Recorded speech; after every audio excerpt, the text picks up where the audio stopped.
Sumamake up mo sa ko. Ayan, nag-lip tint ang person. Ayan, kain muna tayo ng mango.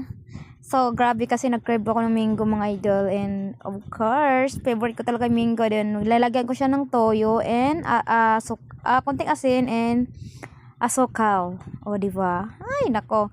Lami kayo. Sarap jud siya as in. Masarap siya. Sing sarap ko. Charis.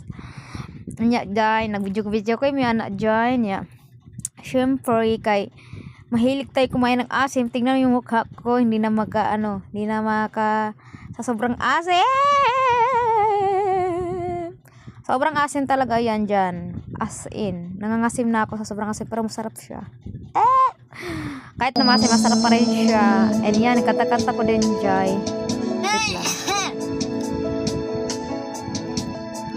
Nya, giubo-ubo na ko. Ano yan yung mga idol? Giubo-ubo na ko. Nya, siyempre, mangga is life. So, favorite ko talaga yung mango. Yeah, mango is life talaga. Kaya kahit na maasim, light skin. Kain ng kain. Sa Bisaya, lamig.